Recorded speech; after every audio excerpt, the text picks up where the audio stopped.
Hello Internet, I'm Matt Haas and this is Awesome Wood Things. I made this Pac-Man art, isn't it cool?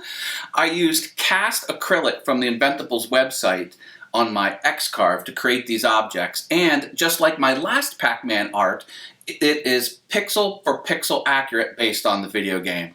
Looks so cool. Each one of them is on a black background and they're raised up a little bit.